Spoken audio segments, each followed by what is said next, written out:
So a few years ago, I decided to give back to this great country and fight. President Trump was a guy that really was behind me in doing the Senate race. He's been behind me ever since. And today, I will announce that I will be the future governor of the great state of Alabama.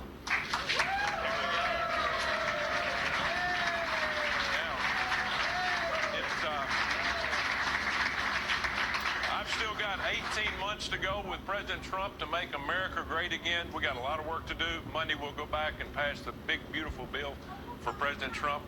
But I'm doing this to help this country and the great state of Alabama. I declare, honey, what a disgrace. So Tommy Tuberville is basically saying he's not done screwing over the residents of Alabama because he's brought absolutely nothing home.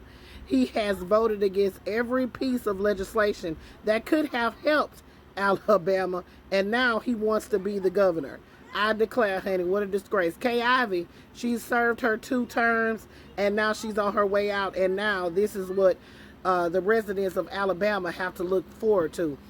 Tommy Tuberville, who doesn't even live in Alabama, he lives in Florida.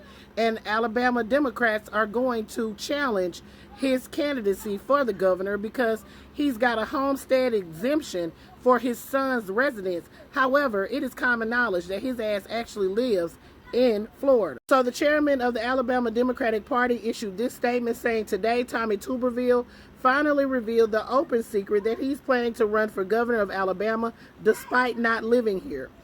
His primary residence is in Florida, and according to Alabama's Constitution, Section 117, it clearly states that a governor candidate must be a resident citizen of the state at least 7 years before the date of their election. Claiming his son's house as a homestead exemption while all travel, receipts, voting, and living take place in Florida simply doesn't cut it. We intend to challenge his residency in the courts. If the residency is no longer a requirement to run for office in the state of Alabama, that opens up the doors for Democrats as well. I declare, honey.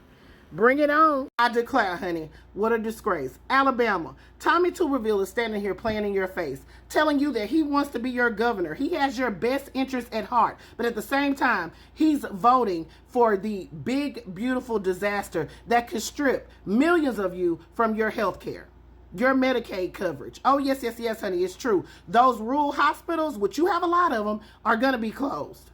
I declare, honey, those SNAP benefits that a lot of you take advantage of, guess what? They're changing the dependent age to 7.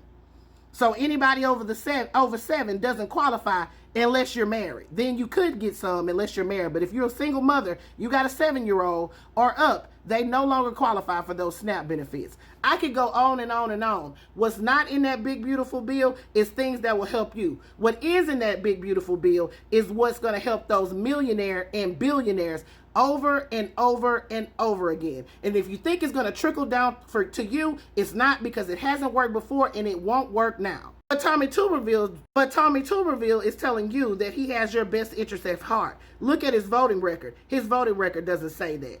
Every single thing that could have helped you all in your state not be 45 in education and 45 in healthcare, he's voted against.